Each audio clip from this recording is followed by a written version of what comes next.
Os olhos faiscantes do chefe da falange de médicos caíram enternecidos sobre o espírito intranquilo daquele que demoraria ainda a aprender a dominar-se.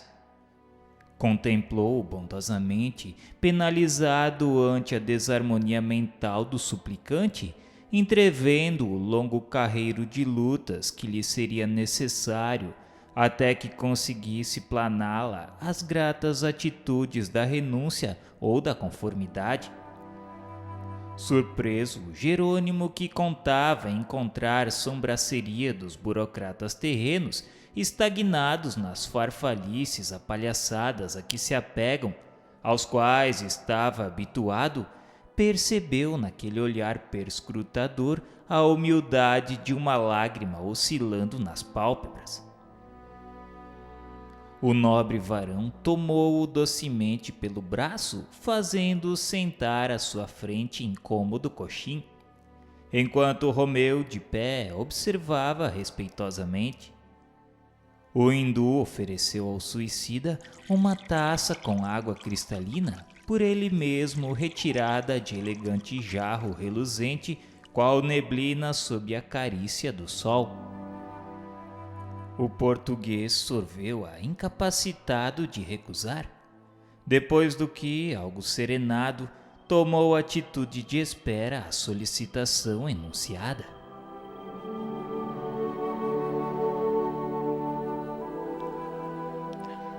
Meu amigo e meu irmão Jerônimo, antes de a versão da tua súplica oferecer resposta, devo esclarecer que absolutamente não sou um príncipe, como supuseste, e por isso mesmo não arrasto o título de alteza. Sou simplesmente um espírito que foi homem, que tendo vivido, sofrido e trabalhado em várias existências sobre a terra, aprendeu, no trajeto, algo que com a própria terra se relaciona. Um servo de Jesus Nazareno. Eis o que me honro de ser, embora muito modesto, pobre de méritos, rodeado de senões, um trabalhador humilde, que junto de vós, que sofreis, ensaia os primeiros passos no cultivo da vinha do Mestre Divino. Destacado temporariamente e por sua ordem magnânima para os serviços de Maria de Nazaré, sua augusta mãe. Entre nós ambos, Jerônimo, eu e tu, existe pequena diferença, a distância não muito avançada.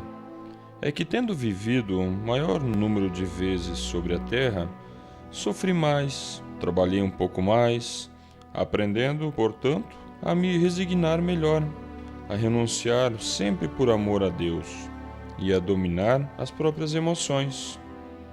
Observei, lutei com mais ardor, obtendo destarte, maior soma de experiência. Não sou, como vês, soberano desses domínios, mas simples operário da legião de Maria. Maria, única majestade a governar este instituto correcional, onde te abrigas temporariamente. Um teu irmão mais velho, eis a verdadeira qualidade que em mim deverá enxergar.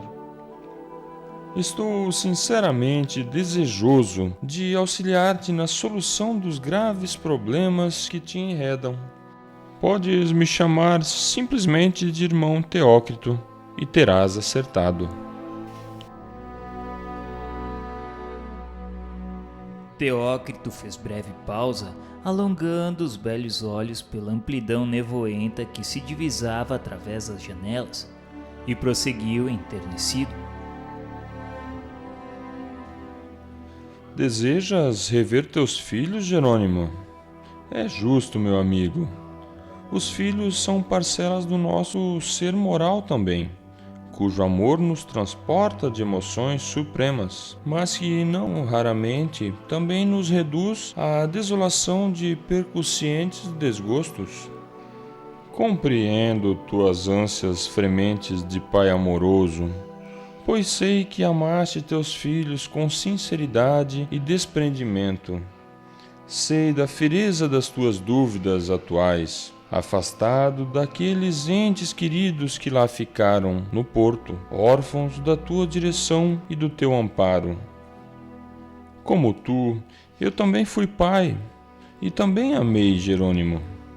É mais do que justo, pois que eu, validando teus sentimentos afetivos pela termometria dos meus, louve tua aspiração antes de censurá-la, porquanto muito atesta ela em favor dos teus respeitos pela família. Contudo, de modo algum eu aconselharia a preterires este recinto, onde tão penosamente te reergues pelas influenciações deletérias dos ambientes terrenos, ainda que por apenas uma hora, ainda que para procurar informes dos teus filhos. Senhor, com o devido respeito à vossa autoridade, suplico comiseração. Trata-se de uma visita rápida. Nos dou a minha palavra de honra como voltarei, pois bem sei que não passo de um prisioneiro. Ainda assim, Jerônimo, não aprovaria a realização deste desejo no momento, conquanto proclame justo. Sofreia um pouco mais os impulsos do teu caráter, meu Jerônimo. Aprende a dominar emoções, a reter ansiedades, tornando-as em aspirações equilibradas sobre a proteção santa da esperança.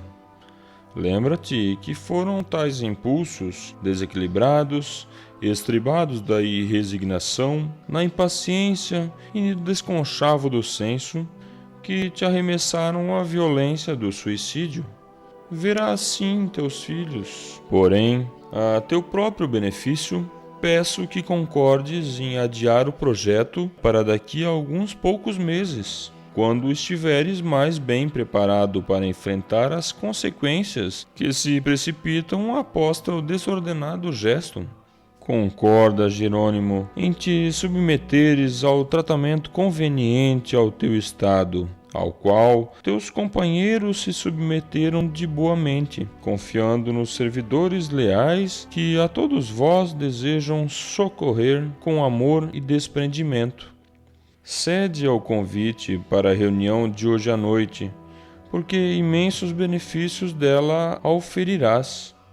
Ao passo que uma visita à terra neste momento, o contato com a família nas precárias condições em que te encontras, estariam em oposições aos planos suaves já elaborados para conduzir-te à tão necessária reorganização das tuas forças. Mas eu não adquiriria serenidade para nenhum projeto futuro enquanto não obtivesse as desejadas informações, senhor. Oh, meu Deus, Margaridinha, minha caçula, que lá ficou com 7 anos, tão loira e tão linda. Já te lembraste de apelar para a grandeza paternal do Senhor Todo-Poderoso, a fim de obteres valor para a resignação de uma espera muito prudente, que seria coroada com êxitos?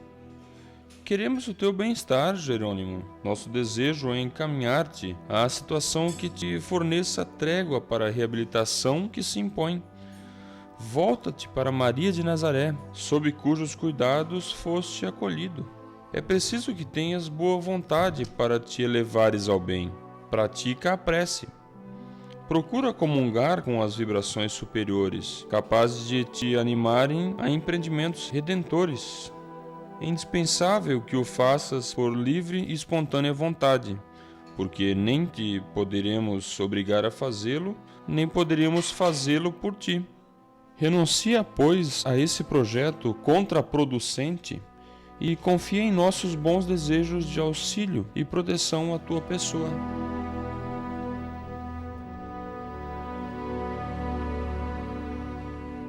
Mas o ex-comerciante do porto era inacessível. O caráter rebelde e violento que num assomo de voluntariedade sinistra preferiu a morte a ter de lutar, impondo-se à adversidade até corrigi-la e vencê-la, retorquiu impacientado, não compreendendo a sublime caridade que recebia.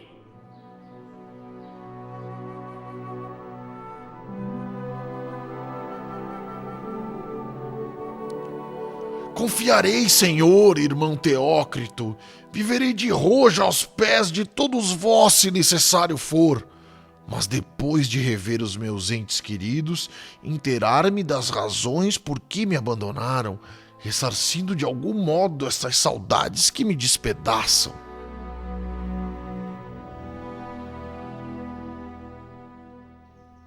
Cumprido seu dever de conselheiro, Teócrito compreendeu que seria inútil insistir. Contemplou o pupilo desfeito em lágrimas e murmurou tristemente enquanto Romeu abanava a cabeça penalizado. Afirmas grande verdade, pobre irmão.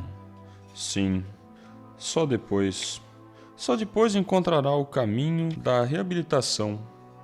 Há índoles que só os duros aguilhões da dor serão bastante poderosos para corrigir, encaminhando-as para o dever.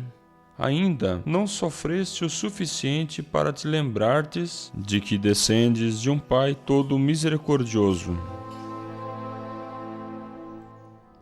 Teócrito ficou alguns instantes pensativo e continuou esclarecendo que ele poderia evitar aquele incidente, impedir a visita e puni-lo pela atitude tomada. Tinha autoridade e permissão para proibi-lo. Informou que ele, Jerônimo, era ainda demasiadamente materializado, padecendo, portanto, muitos prejuízos terrenos para que o pudesse compreender. Aliás, os métodos persuasivos e não dominadores no Instituto seriam incompatíveis com uma proibição intransigente, por mais harmonizados com a razão. Contudo, ele, Teócrito, ia consultar os instrutores do templo, como era dever em dilemas como o que Jerônimo acabava de criar. Concentrou-se firmemente, retirando-se para compartimento secreto, contíguo ao gabinete de consultas. Comunicou-se telepaticamente com a direção-geral do Instituto, que pairava no cantão do templo, e após curto espaço de tempo, tornou dando a nota final.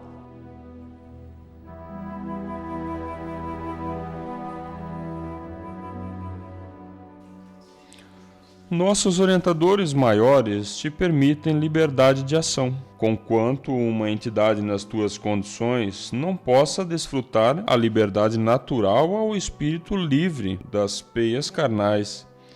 Não poderás também ser por nós violentado a deveres que te repugnariam.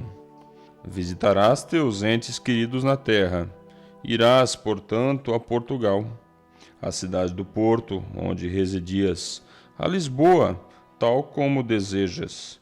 E como a ternura paternal do Criador leva a extrair muitas vezes de um ato imprudente ou condenável, exemplificação salutar para o próprio delinquente ou para o seu observador.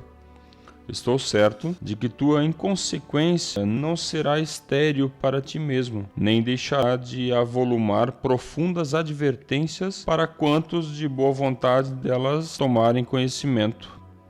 Atenta, porém, no seguinte, meu caro Jerônimo, é que deixando de aceitar nossos conselhos e insurgindo-te contra os regulamentos deste instituto, cometerás falta cujas consequências recairão sobre ti mesmo. Essa visita será realizada sobre tua exclusiva responsabilidade. Não existe permissão para ela. É o teu livre-arbítrio que o impõe. Se os descontentamentos daí consequentes exorbitarem das tuas capacidades para o sofrimento, dirigirás as queixas contra ti mesmo.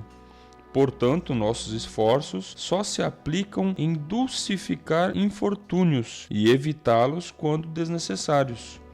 Por isso mesmo, deixamos de fornecer as desejadas notícias pelos meios de que dispomos, pois a verdade é que não havia necessidade de te afastares daqui a fim de obtê-las.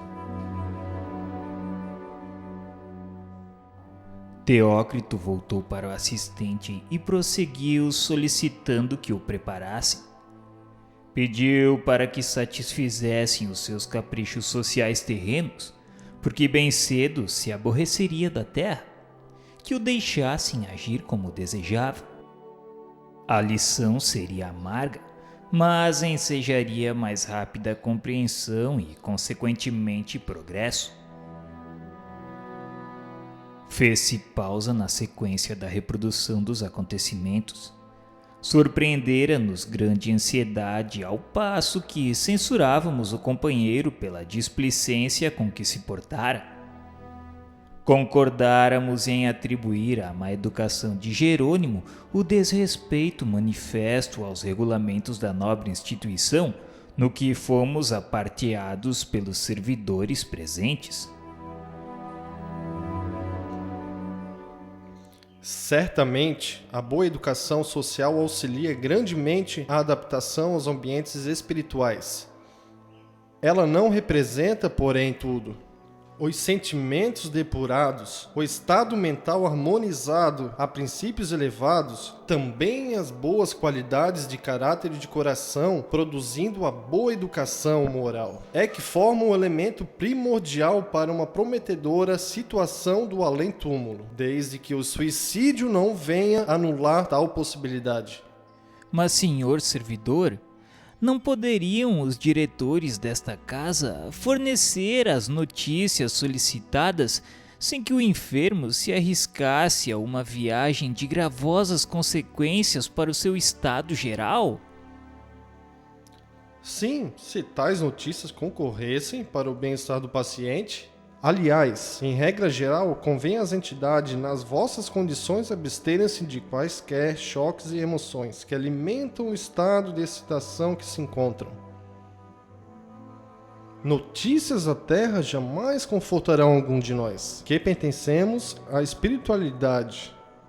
No presente caso, torna-se evidente o desejo de administração da casa em encobrir ao pobre enfermo algo que ferirá profundamente, sem necessidade. Se ele se submetesse de boa vontade aos regulamentos protetores, a realidade que presenciará dentro em pouco viria ao tempo em que estivesse suficientemente preparado para enfrentá-la, o que evitaria choques grandemente dolorosos.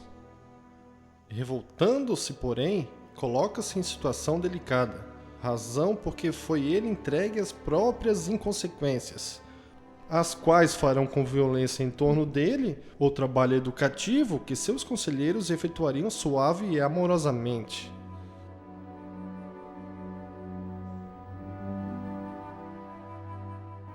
Eis, porém, que voltávamos a observar movimentação na luminosidade do receptor de imagens. E o que então se passou exorbitou tanto de nossa expectativa que passamos a sofrer com o desventurado Jerônimo os dramáticos sucessos com a sua família desenrolados depois de sua morte. O assistente Romeu providenciou ordens para o departamento de vigilância, ao qual se achavam afetos todos os serviços exteriores da colônia. Olivier de Guzmán, seu diretor zeloso, apelou para a seção das relações externas no sentido de serem fornecidos 2 guias vigilantes de competência comprovada, a fim de acompanharem o visitante à terra, pois não seria admissível abandonar-se aos perigos de tal excursão um pupilo da legião dos servos de Maria, ainda inexperiente e fraco. Apresentaram-se Ramiro de Guzmán, no qual reconhecemos o chefe das expedições que visitavam o Vale Sinistro, sob cuja responsabilidade de lá também saíramos, e outro cujo nome ignorávamos, ambos igualmente envergando a já popular indumentária de iniciados orientais. Começávamos a compreender que nesse instituto modelar os postos avançados de mais grave responsabilidade, as tarefas melindrosas que exigissem maior soma de energia, vontade, saber e virtudes, achavam-se a cargo dessas personagens atraentes e belas, em quem descortinamos desde os primeiros dias altas qualidades morais e intelectuais. Às ordens de Olivier foi preparada expedição condigna, em a qual não faltou nem mesmo a guarda de milicianos. No entretanto, transformação sensível operara-se nas atitudes do próprio Jerônimo. A auto-obsessão da visita à família, conturbando-lhe as faculdades, tornava-o alheio a tudo que o rodeava, reintegrando-o mais do que nunca à condição que fora a sua quando homem. Burguês rico de Portugal, comerciante de vinhos, zeloso da opinião social, escravo dos preconceitos, chefe de família amoroso e extremado. Víamo-lo agora trajando boa sobrecasaca, vistosa gravata, bengala de castão dourado e sobraçando ramalhete de rosas para oferecer à esposa, pois tudo isso exigira da paciente vigilância de Joel, a quem haviam recomendado satisfazer-lhe os desejos. E nossos mentores presentes na enfermaria, apreendendo nossa admiração, esclareciam que só muito vagarosamente espíritos vulgares ou muito humanizados conseguem desfazer-se dessas pequenas frivolidades inseparáveis das rotinas terrestres. Rigorosamente guardado a viajar em veículo discretamente fechado, Jerônimo assemelhava-se com efeito a um prisioneiro. Parecia não se aperceber disso, no entanto. Parecia não distinguir mesmo a presença de Ramiro e seus auxiliares, tão abstrato se encontrava, julgando-se em viagem como outras que outrora lhe foram comuns. Corria regularmente o veículo. Não fora a presença dos guardiães, recordando a cada instante a natureza espiritual da cena, afirmaríamos tratar-se de carruagem que nada tinha de criação semimaterial, que a necessidade dos métodos educativos do além impõe, mas de um muito pesado e confortável meio de transporte que bem poderia permanecer à própria terra.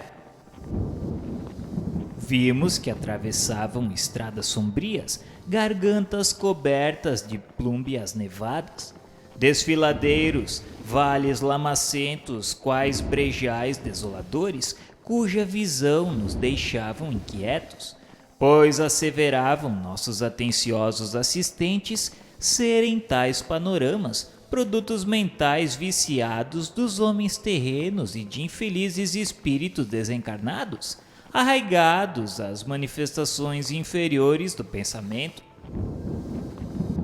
Os viajantes, porém, atingiam um agrupamento como aldeias miseráveis, habitadas por entidades pertencentes aos planos ínfimos do invisível, bandoleiros e hordas de criminosos desencarnados, os quais investiam sobre a carruagem maldosos e enraivecidos, como desejando atacá-la, por adivinharem no seu interior criaturas mais felizes que elas próprias.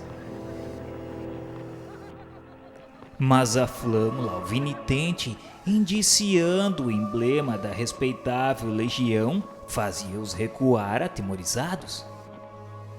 Muitos desses futuros arrependidos e regenerados, pois tendiam todos ao progresso e à reforma moral por derivarem como as demais criaturas do amor de um Criador todo justiça e bondade, descobriam-se como se homenageassem o nome respeitável evocado pela flâmula, ainda conservando o hábito tão comum na terra, do chapéu à cabeça, enquanto outros se afastavam em gritos e lágrimas, proferindo blasfêmias e imprecações, causando-nos pasmo e comiseração. E o carro prosseguia sempre, sem que seus ocupantes se dirigissem a nenhum deles, certos que não soara ainda para seus corações endurecidos no mal o momento de serem socorridos para voluntariamente cogitarem da própria reabilitação. De súbito brado uníssono, conquanto discreto, exalou-se de nossos peitos qual soluço de saudade enternecedora, vibrando docemente pela enfermaria, gritando Portugal, ó pátria amada. Ó Deus do céu, era Lisboa, o Tejo formoso e sobranceiro, o Porto de tão gratas recordações. Agradecíamos ao Senhor Deus pela mercê de revermos o torrão natal depois de tantos anos de ausência e de tumultuosas saudades. Chorávamos enternecidos, gratamente emocionados. Paisagens portuguesas, com efeito, todas muito queridas aos nossos doloridos corações, rodeavam-nos, como se tal como afirmaram de início os mentores presentes, fizéssemos parte da comitiva do pobre Jerônimo. Radicando-se mais em nós a sugestão consoladora pela excelência do receptor, mais se acentuava em nossas faculdades a impressão de que pessoalmente pisávamos o solo português, quando na verdade era que não saíramos do hospital. A silhueta, a princípio longínqua da cidade do Porto, desenhou-se palidamente nas brumas tristonhas que envolvem a atmosfera terráquea, qual desenho a creiam sobre tela acinzentada. Alguns instantes mais e a estranha caravana caminhava pelas ruas da cidade, qual o fizesse no cantão da vigilância, o que muito nos edificou. Algumas artérias portuguesas, velhas conhecidas do nosso tumultuoso passado, desfilaram sob nossos olhos róridos de comovido pranto, como se também por elas transitássemos. Agitadíssimo, Jerônimo, pressentindo a realidade daquilo que ominosas angústias lhe segredavam ao senso, e que apenas a insânia do pavor ao inevitável teimava inutilmente a cobertar, estacou à frente de uma residência de boa aparência, com jardins e sacadas, subindo precipitadamente a escadaria, enquanto os tutelares se predispunham caridosamente à sua espera. Fora ali a sua residência. O antigo comerciante de vinhos entrou desembaraçadamente, e seu primeiro impulso de afeto e saudade foi para a filha caçula, por quem nutria a mais apaixonada atração. Gritou por ela, chamava, como todas as tardes, voltando ao lar após as noites penosas do dia. Mas ninguém acudia aos seus amorosos apelos, apenas a indiferença, a solidão decepcionante em derredor, augurando desgraças, porventura ainda mais rijas do que as suportadas pelo seu coração até ali, enquanto nas profundezas sentimentais de sua alma atormentada por múltiplos dissabores, atroavam desoladoramente os brados amorosos mais inúteis do seu carinho de pai, incorrespondidos agora pela mimosa criança já afastada daquele local que tão querido lhe fora. Margaridinha, onde estás, filhinha? Margaridinha, olha, aqui é o teu papaizinho que chega, minha filha. Procurou por toda a casa. Parecia, no entanto, que haviam desaparecido de sob a luz do sol todos aqueles pedaços sacrossantos de sua alma que ali deixara, e que o único sobrevivente, ele, de incomensurável catástrofe, não se podia acomodar à esmagadora realidade de rever desabitado, dramaticamente vazio, o lar que tanto estremecer.